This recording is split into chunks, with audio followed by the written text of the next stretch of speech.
Bonjour, bonsoir, ça dépend de l'heure à laquelle vous nous suivez. Aujourd'hui, je tiens à réagir aux récents propos de Paul Kagame, président du Rwanda, lors de la prestation des serments du Premier ministre et de nouveaux membres du Parlement de son pays. Hier, sous la présidence de Kabila, Kagame évitait même de commenter la situation à l'est de la République démocratique du Congo, menaçant les journalistes à ce sujet. C'est surprenant de voir maintenant son agitation. Nous ne devons pas relâcher nos efforts. Il est important de maintenir notre détermination jusqu'à l'anéantissement total de l'ennemi. Les déclarations irresponsables, insensées et provocatrices de Kagame sont une véritable déclaration de guerre. Alors, qui est prêt à mourir pour la République démocratique du Congo? Moi, je le suis, plutôt que de mourir dans un avion ou d'une maladie. Je suis très sérieux et je ne blague pas. Revenons un peu à nos élites. Elles sont en grande partie responsables de nos malheurs actuels. Incompétentes, insouciantes et animées par une vision à court terme. Elles n'ont jamais pensé la République démocratique du Congo au-delà de leur existence. Notre élite n'a jamais su définir la frontière entre ce qui relève des privés et ce qui relève de l'État, résumant l'État en leur propre personne. Misérable. Quand je vois nos politiciens se disputer des postes et entendre parler de détournements ici et là, je me demande si nous avons la même perception des enjeux auxquels notre pays fait face aujourd'hui. Comment se fait-il que nous soyons un peuple qui oublie aussi vite son passé récent? Souffrons-nous d'Alzheimer ou quoi? Comment oublier que par l'imprudence de certains compatriotes comme Mouzé, Laurent Désiré Kabila, notre pays a connu une infiltration jamais vue depuis la Seconde Guerre mondiale.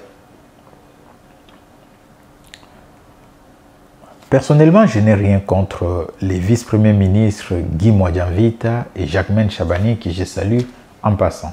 Jacquemaine Chabani aurait été mieux à la justice, surtout que le combat pour l'état des droits est un combat de l'UDPS. Il aurait été idéal qu'un fils maison porte ces réformes. Bon, à suivre. Alors, je me demande comment, dans un pays en guerre, on peut nommer un médecin ou un infirmier à la défense et un juriste à l'intérieur, comme si nous possédions une administration publique solide. Pire encore, ces personnes nommées à ces ministères techniques ne s'entourent pas de véritables techniciens et analystes, préférant remplir leurs cabinets politiques respectifs de proches et d'incompétents. Mais pour quel résultat? Pour quel résultat?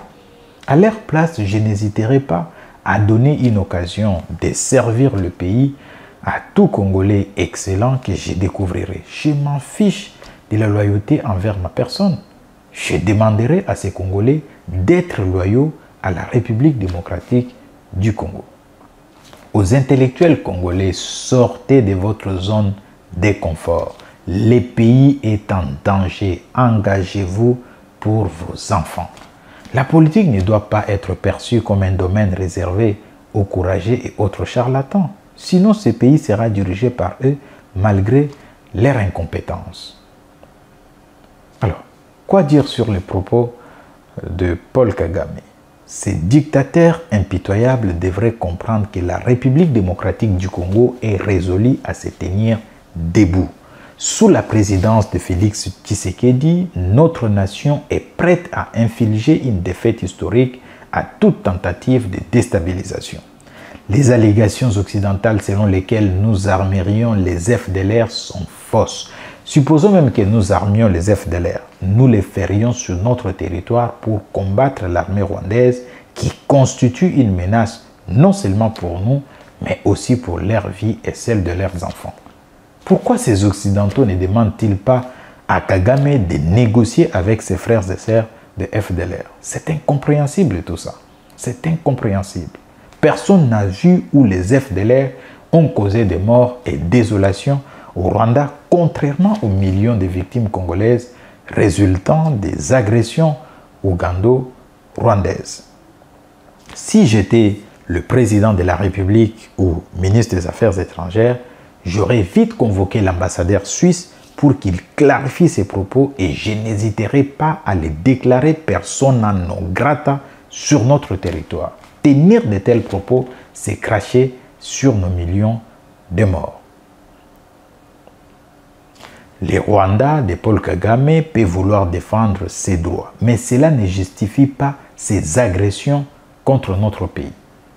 Notre combat est noble et juste car nous sommes agressés chez nous. La République démocratique du Congo est prête à défendre son territoire et ses ressources avec courage et détermination. Kagame doit reconnaître que l'époque où il pouvait influencer les affaires intérieures de la République démocratique du Congo à sa guise est révolue. Je vais également insister sur un point important. Si des dirigeants actuels de la République démocratique du Congo ont peur de mourir, de prendre des risques ou des décisions courageuses par crainte de représailles ou de voir leurs intérêts gelés en Occident, qu'ils nous laissent la responsabilité du pays. Nous n'avons ni peur des Occidentaux ni de mourir. De toute façon, nous finirons tous par mourir un jour. Le plus important est de défendre son pays et de laisser un héritage durable plutôt que de mourir dans un accident ou dans un lit d'hôpital. Je souhaite vous raconter une petite anecdote. J'ai rencontré un haut responsable politique de notre pays impliqué dans plusieurs mécanismes de résolution des conflits à l'Est, parce qu'il a travaillé aussi dans une organisation régionale. Il m'a confié une fois qu'il avait échappé à un empoisonnement de la part des hauts responsables politiques rwandais lors d'une rencontre à Dar es Salaam.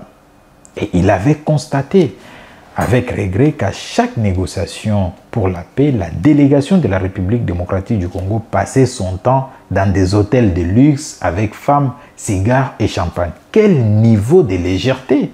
Quel niveau de légèreté! En plus, dans leurs échanges interpersonnels, ces responsables rwandais lui ont même proposé un ministère à Kinshasa en échange de sa place dans cette organisation régionale. Comment cela peut-il être possible dans un pays souverain?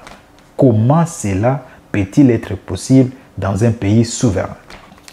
En conclusion, la République démocratique du Congo d'aujourd'hui n'est pas celle d'hier. Nous sommes prêts à nous défendre contre toute tentative de déstabilisation.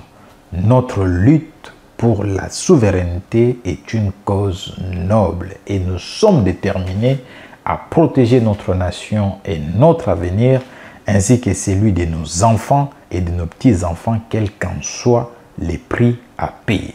Ce n'est pas du bluff, je suis très sérieux. Merci de votre attention et à très bientôt pour une nouvelle chronique. C'était Platini Chimpumpu sur Maendeleo Talk TV.